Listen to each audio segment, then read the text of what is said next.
কে এটা? আব্বাসী। আব্বাসী, আমি তোমাকে বলছি তুমি একজন মূর্খ, তুমি আকীদা বুঝো না, তাওহীদ বুঝো না। তোমাকে চ্যালেঞ্জ করলাম, তোমার যদি এলেমের জোর থাকে তুমি যে কোনো মিডিয়াতে আসতে পারো আমার সাথে। আজকে আমি এই ফেব্রুয়ারি মাসের 27 তারিখে রাত এখন 12টা 7 আমি তোমাকে চ্যালেঞ্জ করলাম। আরকানে ইসলাম, আরকানে ঈমান নিয়ে তোমার সাথে কথা হবে। তোমাকে যদি বেঈমান প্রমাণ করতে না পারি দেশের মাটিতে আর কোনোদিন বক্তব্য দেব না। এই সালাদ ব্যাপারে একটু কথা বলছি। আমাদের একজন বাংলাদেশের সুপরিচিত মানুষ, ও যখন হাঁটে তো পেটটা আগে আগে চলে যায়। কে এটা বলেন? হ্যাঁ, ও যখন হাঁটে মনে হচ্ছে পেটটা আগে আগে হাঁটছে আর ও পিছে পিছে হাঁটছে। কেটা? হ্যাঁ, এই যে নাম বললো, শুনছেন নামটা? এনায়েতুল্লাহ আব্বাস। আমি অনেক আগে 3-4 বছর আগে তাকে বলেছি এটা মূর্খ। আপনারা তো তার বক্তব্য শুনে মনে করছে ওরে বাপ রে বাপ, বাংলাদেশে এর থেকে বড় আলেম নাই। বাংলাদেশের সব থেকে মূর্খ হচ্ছে এনায়েতুল্লাহ। আমাকে একজন জজ সাহেব বলেছিলেন কারোর নাম ধরে বলিয়েন তাহলে সমস্যা, কিন্তু এই মূর্খদের নাম না ধরলে পারে মানুষ বুঝবে না। তাই শুনি হোক, ফাঁসি হোক, আর যাই হোক না কেন এদের নাম ধরে বলা দরকার। আর একজন হুবড়া চুমড়া বাংলাদেশে ছিল, শেখ হাসিনার একদম আশেপাশে ঘুরত, আর তেল মাত্র প্রতিদিন 10 মণ। শেখ হাসিনাকে তেল মাত্র প্রতিদিন 10 মণ করে জান্নাতের সার্টিফিকেট দিত বারবার। কে এটা? ডক্টর কফিলউদ্দিন সরকার সালেহী। একে সাইফি ভাই তারাবির সালাতের ফোন দিয়েছিল, উত্তর দিতে পারে নাই। সালেহী সাহেব উত্তর দিতে না পারার কারণে সাইফি ভাই এটাকে ফেসবুকে ছেড়ে দেয়।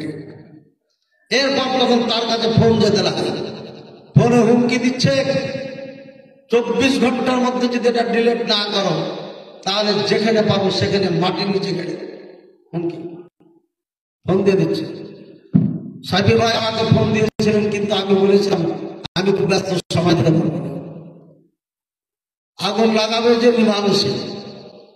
পরে আবার বলেছিলাম ঠিক আছে চালিয়ে যান, চালিয়ে যাচ্ছে।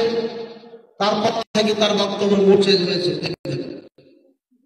আমরা তরুণ আলেমদের পিছনে কাজ করে থাকি। যা হোক, এই হুবড়া চুমড়া আহলে হাদিসকে নিয়ে নামতাম কথা বলবো।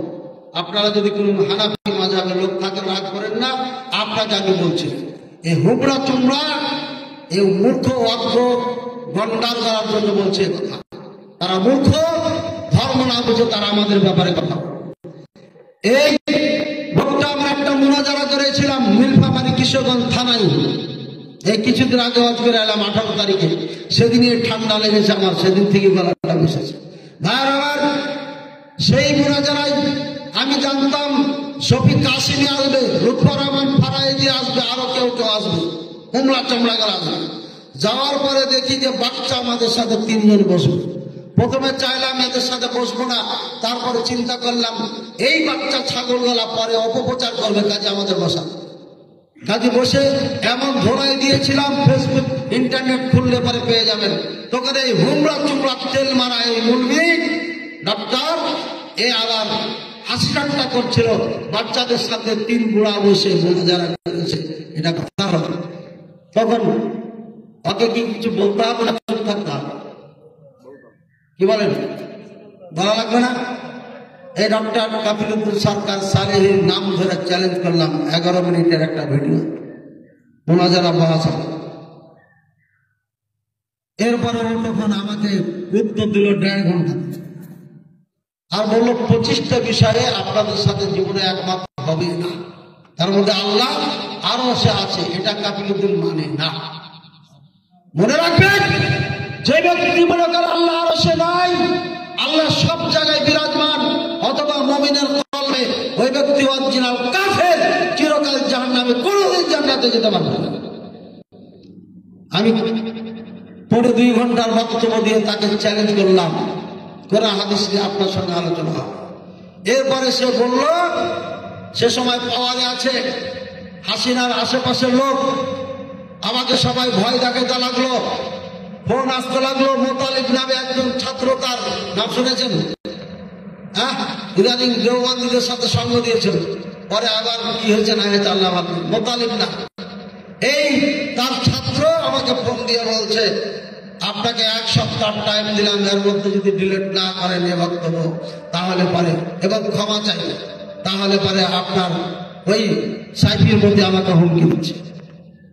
আমি বললাম, কার সাথে কথা বলো, কে তুমি, পরিচয় দাও।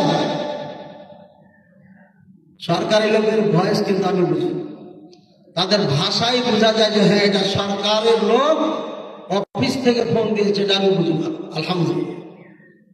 আর মুলবি যদি ফোন দেয় এটা তো আগে বুঝে যেটা মুলবি, কথা বলছেন, এই অভিজ্ঞতা আমার আছে। আমি বললাম, কে তুমি, পরিচয় দাও, আপনারা কথা বলো না।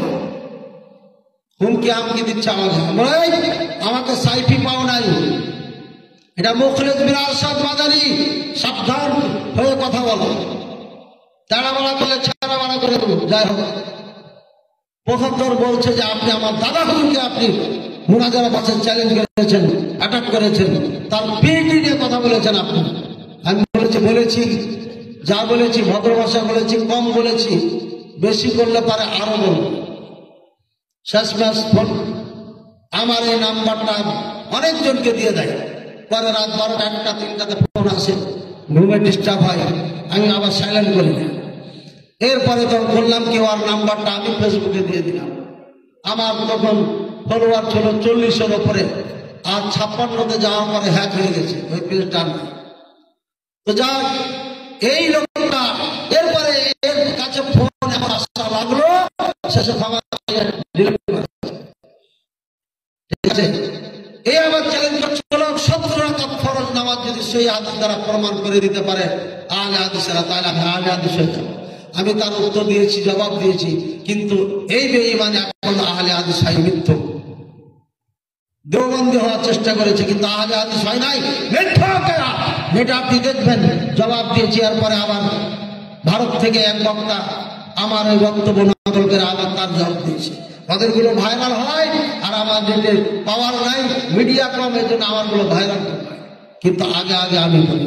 এদিকে ফারায়েজি সাহেব, মনিরুল ইসলাম অলিপুরি সাহেব, ফয়জুল করিম চরমনা পিসাব, হাফিজুর রহমান কুয়াকাটা, আইনুল হক সিলেটি, এই 5 জনের নাম ধরে 18 সালের আগস্টের 10 তারিখে চ্যালেঞ্জ করেছি মুনাজারা বহাসের জন্য। আজ পর্যন্ত জবান খোলার সাহসকে পাইনি, কেমন পর্যন্ত পাবে না। আর যদি কোনো সময় আমার সাথে বসে, এদেরকে এমন ধোলাই দিব, 14 গোষ্ঠীর নাম পর্যন্ত ভুলে যাবে, জীবনে আহলে হাদিসের নাম নেবে না ইনশাআল্লাহ। আজকে দেখার এই মূর্খ আব্বাসী পঞ্চগড়ে বক্তব্য দেওয়ার সময় বলেছে খতমে নবুয়তকে অস্বীকার করে 2 শ্রেণীর মানুষ। খতমে নবুয়ত মানে বুঝেন, মানে রাসূলুল্লাহ সাল্লাল্লাহু আলাইহি ওয়াসাল্লাম শেষ নবী, আখির নবী, খাতামুন নবীন, তারপরে কোন নবী আসবে না, এই কথা নাকি আমরা বিশ্বাস করি না। 2 শ্রেণীর মানুষ এটা বিশ্বাস করে না। 1 নম্বর খ্রিস্টানেরা, ক্রিশ্চিয়ানেরা, আর 2 নম্বর এই আহলে হাদিসেরা। এই মূর্খ শয়তান ইবলিস বলেছে খতমে নবুয়ত মানে রাসূলুল্লাহ সাল্লাল্লাহু আলাইহি ওয়াসাল্লাম শেষ নবী। নবী মানে তিনি যা বলেছেন তাই করতে হবে, তার বাইরে যাওয়া যাবে না। তার বাইরে গেলে পারে সেই নবীকে মানলো না, সেই খতমে নবুয়তকে বিশ্বাস করলো না। নবীর জায়গাতে যাকে বসাবে সেই হবে শেষ নবী। তার আমরা কোরআন সুন্নাহর বাইরে কাউকে কখনো বসিয়েছি? হয়তো ব্যক্তিগতভাবে কেউ বসাইতে পারেন। মুখলেস মাদানির কথা ভালো লাগে না, আমার হুজুরের কথা বেশি ভালো লাগে, ও বেশি ভালো করে কইতে পারে, ওর থেকে কেউ বড় আলেম হতে পারে বাংলাদেশে। এমন অন্ধ মূর্খ গন্ডার আমাদের বাংলাদেশে কিছু আহলে হাদিস আছে, ফেসবুকে ঢুকলে তাদের ভাষা দেখে বুঝতে পারি। সুতরাং হে যুবক, তোমাকে সাবধান করছি, সতর্ক করছি, তুমি না জেনে না বুঝে খবরদার কাউরি অন্ধ অনুসরণ করবে না। আমরা অন্ধত্ব থেকে মানুষকে সরিয়ে আসার জন্য তাকলিদ সাক্ষী, তাকলিদ একজনের বিশ্বাস, একজনের আপনার চামচাগিরি করার থেকে মুক্ত করার জন্য আমরা মাঠে নেমেছি। এটা রাসূলুল্লাহ সাল্লাল্লাহু আলাইহি ওয়াসাল্লামের কাজ ছিল। সমস্ত মানুষ যখন নেতাদের দাসত্ব স্বীকার করে নিয়েছিল, ওই সময় রাসূলুল্লাহ সাল্লাল্লাহু আলাইহি ওয়াসাল্লাম এসে দাসত্ব মুক্ত করেছিলেন বেলাল রাদিয়াল্লাহু তাআলা আনহুকে, আম্মার রাদিয়াল্লাহু তাআলা আনহুকে, ইয়াসার রাদিয়াল্লাহু তাআলা আনহুকে, সুমাইয়া রাদিয়াল্লাহু তাআলা আনহাকে, এবং লাখো গোলামকে, দাসকে, মানুষকে মুক্ত করে স্বাধীনভাবে জীবনযাপন করার পথ দেখিয়ে দিয়েছিলেন। এবার রাসূলুল্লাহ সাল্লাল্লাহু আলাইহি ওয়াসাল্লাম আমাদের নবী আছে কি নাই আপনাদেরকে বুঝিয়ে দিচ্ছি, আর ওরা খতমে নবুয়ত মানে না এটা বুঝিয়ে দিচ্ছি। আমাদের আব্বাসী তোমাকে চ্যালেঞ্জ করে দিল, আমাদের একটা আমল দেখিয়ে দিবা যে এই আমলটা আহলে হাদিসেরা কোরআন সুন্নাহ পরিপন্থী করে থাকে। একটা আহলে হাদিস বলছি, কোন ব্যক্তি কোন বক্তার কথা বলছি না, মুনাফিকের মতো কোন বক্তার বক্তব্য নিয়ে আমাকে শোনাবে না। যদি তোমার ক্ষমতা থাকে আমার বক্তব্য দিয়ে তুমি আমাকে প্রমাণ করে দিবে কোরআন সুন্নাহর বাইরে কোন সময় কোন বক্তব্য দিয়েছি, তোমাকে চ্যালেঞ্জ করে দেবে। জাতকার বক্তব্য দিয়ে আমাদেরকে বোকা বানায় না, জাতিকে বোকা বানায়। বাংলাদেশ নয়, গোটা পৃথিবীতে যত আহলে হাদিস আছে একটিও আমল কোরআন সুন্নাহর বাইরে দেখাতে পারবে না। আপনাদের সিরাজগঞ্জের এই গ্রামে হয়তো আপনারা সালাত করছেন আপনাদের মতো করে কোরআন সুন্নাহর বাইরে, এই জন্য আহলে হাদিস আমরা দায়ী নই। আহলে হাদিসের কথা বলছি, কোন পাড়া মহল্লার আর কোন ব্যক্তি, কোন হুজুরের কথা বলছি, কোরআন সুন্নাহর বাইরে না। আর এই আব্বাসী এর আমাদের কত সমস্যা আপনাকে দেখা। কালিমা যদি দেখতে যাই তাহলে পরে ওর কাছে কালিমাই নাই। আল্লাহর প্রতি ঈমান আনতে হবে, এটা প্রথম কাজ। ও ঈমান এনেছে, আল্লাহ সব জায়গায় বিরাজমান, এটা কুফরি মতবাদ। ইমাম আবু হানিফা রাহিমাহুল্লাহ বলেছেন এই বিশ্বাস যারা করবে তারা কাফের, তারা মুসলমান না। আবু হানিফা রাহিমাহুল্লাহর ভাষাটা নকল করছি। যে ব্যক্তি মনে করবে আল্লাহ কোথায় আছে জানি না, আল্লাহ কোথায় আছে জানি না মানে আল্লাহ সব জায়গায় বিরাজমান। আরে আবু হানিফা রাহিমাহুল্লাহ বলছেন যে আল্লাহ কোথায় আছে জানি না, এই কথা যদি কেউ বলে ওই কাফের। আল্লাহ সব জায়গায় বিরাজমান, এর মানে কোথায় আছে আল্লাহ জানি, এটা ঠিক করা হলো? আল্লাহ এক জায়গাতে থাকেন। কোথায় থাকেন? আরশে। কোথায় থাকেন? আরশের উপরে। অগণিত কোরআন এবং সবটা সহিহ হাদিস প্রমাণিত। আমাদের এই বিষয়ে ওয়াজ আছে, কিতাব আছে ইসলামী সহিহ আকীদা, দেখে নেবেন। আমি ওখানে 25টি আয়াত উল্লেখ করেছি, আল্লাহ উপরে আছে, সব জায়গায় বিরাজমান। ওখান থেকে আল্লাহর দৃষ্টি সব জায়গায়, আল্লাহর ক্ষমতা সব জায়গায়, আল্লাহর জ্ঞান সব জায়গায়। আর একজন সৃষ্টিকর্তার কোন এটাই মানে।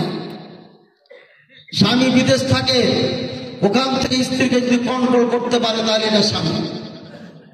আর অনেক স্বামী আছে বিছানায় থেকে স্ত্রীকে কন্ট্রোল করতে পারে না, পথ বেরো দেখে স্ত্রী নাই বসে, এটা পুরুষ। এটা পুরুষ। পুরুষ হচ্ছে ওটা বাড়িতে থাক আর না থাক স্ত্রীর কন্ট্রোলে আছে, এটা হচ্ছে পুরুষ। স্ত্রী আঁচল ধরে পিছে পিছে ঘুরে বেড়াবে আর বলবে আমি স্বামী, এটা কোনদিন হতে পারে না।